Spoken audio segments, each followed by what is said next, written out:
Hey, deserving listeners, Love is Blind. Let's watch. Are you hiding any secrets from us? No. Get him, Sloan. Like, for real. Do you have a secret family? No. He just got a passport. Like, You've never had a passport? Yeah, so Whoa. we aren't really financially at the point to travel very much. So now I'm about to just go. I want to do get a cute little cheesy pic in front. Okay, so Izzy is meeting her family, Stacy's family, and they seem nice thus far. And Stacy brought up out of nowhere that he has never had a passport before. I don't know what she was meaning by blurting that out, but at least we're learning a detail about him.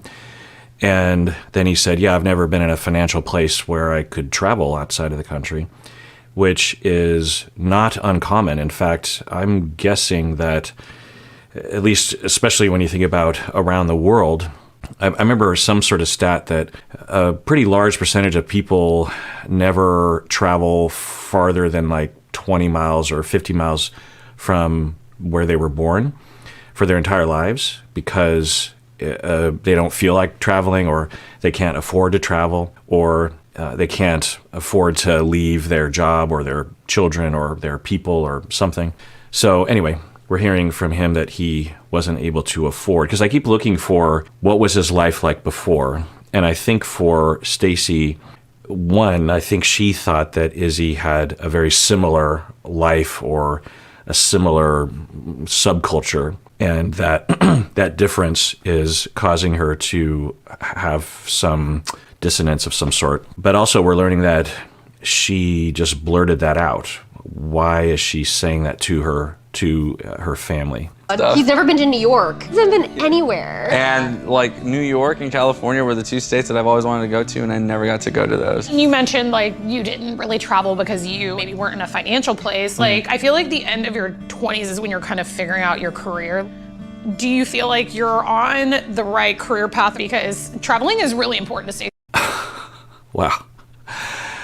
So the sister, I don't know, but the premise behind this question, and on Izzy's face, you can kind of see him like, oh boy. The sister lays out this path of assumptions, basically saying that, well, it's normal that by the time you're in your late 20s, you have amassed enough wealth that you start traveling the world. And boy, what a privileged thing to say, right? And to be honest, I probably have said such things, even on this channel publicly, because I have a lot of privilege as well. I certainly didn't come from wealth when I was growing up, but I came from lower middle or middle class. Hard to say exactly where we fit. I always felt like we weren't as rich as the average person around, but I do have a lot of privilege. My parents were able to pay for me to go to college, for example, to get my bachelor's degree, and I didn't really have to work. So that's a tremendous amount of privilege. And as a result, I probably will say things that are from that privilege as if everyone has this ability. So I'm not saying there's some sort of horribleness happening right now. And when you're not aware of your privilege and you don't even know what the word privilege means, which a lot of people don't, particularly privileged people, then, you're going to say things that are going to reveal your privilege, which she just did. Really misunderstood and judged. Yeah. Like he was saying, like, you're materialistic if this matters. And I'm like, if I matter to you, don't you want to impress me and have something that's not made of paper for me to eat off of? So how do you work through It it? was honestly one of the best. Oh, interesting. Well, I should give an update that they talked about having resolved that previous fight that they had about the drawer of lost and found and whatnot. And they said that they basically worked it out, but it didn't sound like they had it didn't sound like they had a very elaborate new conversation about how they could understand each other, but it sounds like they sort of made up. But I don't know. Then she is saying something that I hadn't thought of that she would be reacting to, or at least now she's narrativizing it as, well, we misunderstood each other, so that's a good sign, that because that is what was happening as far as I saw, and that she could offer that up, meaning that he was misunderstanding me and I was misunderstanding him, and that's what led to the problem. And that's a really wonderful narrative because it's probably accurate, and it's much more giving each other the benefit of the doubt, and also recognizing that you might have done things that were reasonably misunderstood. Anyway, at least I think that's what she's saying. Who knows? But then she says that he was misunderstanding me. Where I was coming from was that I would hope that he would want, if I came over for a date, that he would care enough about me that he would have actual plates instead of paper plates. As showing effort is a thing, and that indicates that you aren't disrespecting me. It indicates that you like me enough to put that kind of effort into it. And yeah, there is a fair amount of that mindset on the show and various shows that I watch. I'm not in that camp myself, but it's not a bad camp either way. The worry I have about that sort of thing is like with an engagement ring or something, that connecting how expensive something is or how fancy something is with how much you love me, which is, of course, what the marketers want us to believe. In fact, the history of diamonds and the marketing of diamonds in the United States is one massive grift and gaslighting attempt that has worked on the American public, that we all now for the vast majority of us, we all absolutely equate love, how much you want to marry someone or how much you love someone, with how expensive the ring is. And it wasn't always this way. We didn't always think of diamonds like this, but because there was a marketer, a business group of people that decided they wanted to sell their things, like what they all do, they basically just tricked everyone into associating those things. So that's not what Stacy is saying, but it's kind of in that direction. Don't you want to impress me and have something that's not made of paper for me to eat off of? So how do you work? And it's also possible that since he called her materialistic, she is now doing gymnastics in her mind to figure out a non-materialistic explanation, because she didn't really have one in the moment, other than the fact that it just isn't done and it's stupid and insane, meaning that it's low class or incompetent or immature or childish or something. And, because everything else in his house looked well put together, except for, in terms of culture, the paper plate thing. In terms of what I saw, anyway, I don't know. So it could be that it absolutely was materialistic. It was coming from a materialistic place. And it wasn't just the plates, right? It's a lot of things that she says and does. But then he calls her materialistic. She does not want to accept that possibility. And we're all materialistic. So she absolutely is. I'm quite positive she's materialistic. I'm materialistic. If you grew up in the United States, you are materialistic. Even if you're very non-materialistic, someone from another culture or from another time and space would absolutely look at you as being materialistic, because even if you're not very materialistic, you probably still are way more materialistic than most of the humans that have lived before us, just because of our culture and because of our programming and because of the way our system is set up a lot of times. So it's not some massively weird accusation to call her materialistic. Now, he's not calling her normal materialistic. I think he's saying it's excessive, right? Anyway, so it's possible that she's like, I don't like that label, I reject it, and I need some other way of explaining why I was really getting on him about the paper plates, so I'll have this other narrative. And to be clear, if she is materialistic excessively, I'm not bringing this up, and I hope other people wouldn't bring it up, and including Izzy, to her, not to humiliate her or to tell her that she's wrong, but to give her an opportunity to realign or deprogram herself such that she actually can live a happier life. Materialism is destructive in a variety of ways. One of the ways, related to the things I have to talk about, is it will de-emphasize other needs that we have. You could say that maybe all of us have a little bit of a need for material or something, especially when we've been indoctrinated into that belief system. We get some sort of gratification from having nice things. Okay, But we also, much more fundamentally, have a need for attachment security, for safety, for security, for love, for attention, for fulfillment. And materialism has nothing to do with those things. And in our society, you will have people, given all the messaging from the corporations, that will emphasize the materialism and won't even talk about it. You might even say the road to those things is through materials, right? And what does that do? Well, it causes people to be motivated in ways that they're being programmed to, and they're ignoring their basic needs, right? And we have loneliness and depression and suicide and anxiety on the rise, and materialism is a part of that. It's just getting worse and worse and worse. I feel like in the past, just anecdotally myself, there was a lot of talk about the worries that we were feeling about how materialistic we were becoming over time, over the past, say, 100 years. Maybe you could say longer than that. But really, the materialism became ramping up as a problem after World War II with Madison Avenue and all that kind of stuff.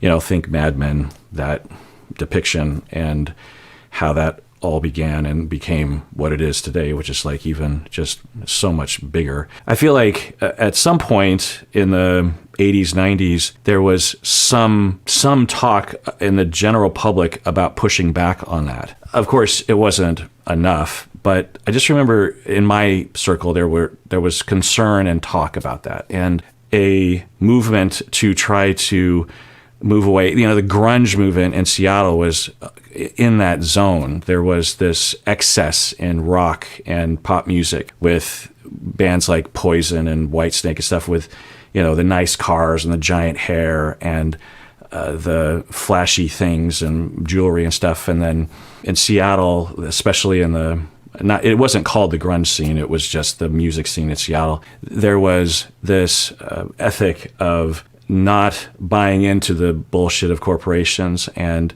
not giving in to pressure and not being something other than who you are. Now, of course, there was some fakery, especially eventually, but before, and I was a part of it, before the Seattle music scene took off, I was in a band in Seattle and played at the same clubs that Soundgarden, Nirvana, and all those other bands played at. I didn't know those guys, but I had heard about them through people that I knew. I feel like that was a part of that movement, and there was other offshoots of that. And I'm sure there are anti-materialist movements among people today, particularly maybe younger people. So I'm not saying that doesn't happen, but it feels like the materialism in our society has gotten worse since then, like exponentially. And in my anecdotal sense, it feels like it's because it was sort of cool back then to be anti-materialism. And I feel like that today, people would laugh at you or something, or they'd just be like, huh? Like, it's so far afield from any sort of relatable vibe that people have that they just it doesn't resonate with them, And I feel like there's this really over emphasis and over celebration of bling and fanciness and wealth and excessive spending and markers of wealth and whatnot. It's problematic, right? Obviously. So, I think with Instagram, it sort of emphasizes that the algorithm, or it's so, in terms of signaling to people, a very quick way we can signal is what we're wearing and our environment, right? If our house is fancy or we're in a fancy vacation location, vacation location. Anyway, I don't know. Could just be old man shakes fist at Instagram, but I worry because I don't see a pushback. I don't hear enough people anyway. I don't hear it, and it's concerning. Anyway, so I am concerned about Izzy, and I wonder if for Izzy, he actually is able to be outside of that culture because of growing up in a subgroup that really rejected mainstream society very strongly, and him emerging into mainstream culture, which I think he might be considered now, that he is retaining some skepticism about the assumptions that are in society, whereas perhaps maybe she has not. She was upset. She went outside. I went outside. We got in the Jeep. She grabbed my hand. We got home. She's like, you want to talk about this? I'm like, yeah, let's talk about it. Let's fix it. Okay, so it sounds like they, after what we saw, they drove home to their shared apartment, right? And then she reached out, held his hand, so that is a good sign. And then they started talking about it, which is also good. I think it comes down to when you have your first fight or first big fight where that fear comes in, where you're like, they're gonna leave me. When someone turns around and comes back and is like, that didn't go well, so we may not fix it now, we'll fix it later, but like no matter what, even if we don't understand each other, I'm still gonna stand right here and I'm not leaving. Great. That's a very good sign that that's the narrative. And yeah, absolutely. And that's vulnerable of her to say and healthy and good for her to voice that so that they can build this narrative together, that fights aren't necessarily a horrible thing. They're not great, but and this is what I'm always saying, is you're going to have fights. You're going to have problems. There's going to be tension. You're going to be triggered. There's going to be mistakes made, misunderstandings. That's natural and normal. We can't get away from that. But what we can change is what we do after, what we do in the recovery. Usually we have more differentiation afterwards rather than during, right? We have more time to plan, more time to think, and we can purposely do something to be healthy to help the relationship. So it sounds like that's how they're storying it, narrativizing it. And her meta narrative is that this process that we've been through actually makes me feel more secure because I have this trust now that just because we get in a fight doesn't mean that we're going to break up. And that can really help during a conflict, because in the middle of the conflict, it's already painful. But if you also have this thought like, well, this could be the end and they're going to leave me, then the pain and the anger and the distress goes through the roof at that point, right? So yeah, it is very important that if both people are in it to win it, that it is clear, before, during, and after a fight that the dedication is there. And that's why I will tell people that you should, in the middle of a fight, refrain from saying things about divorce or breaking up. If you might have those thoughts, it's natural to have those thoughts, but in the middle of a fight, you're so triggered and you're so undifferentiated, depending. So let's say you have a relationship that's going pretty well and there's really, it's 5 years in, 10 years in, there's really no thought about breaking up or divorce by either individual. And then they go into a fight and one person starts to have, particularly if they're more on the avoidant side of life and attachment secure, I suppose in general, is this pain will be felt, and then this solution will come to the forefront that will say, you could just leave. How about you just break up? Or how about, or maybe this relationship is doomed. That's a terrible thought, but it's perhaps comforting because there's an exit. There's a lot of pain, and so there's an exit. You can just break up. That will solve this pain. It doesn't necessarily, but it might, right? And so again, this is a scenario that I'm laying out of a good relationship. But in the moment, this solution comes to the forefront, and that's natural to have. To voice it, though, is to drop a bomb in the relationship that for you, if you're the one voicing it, a week later you might think, well, no, I was just upset in the moment.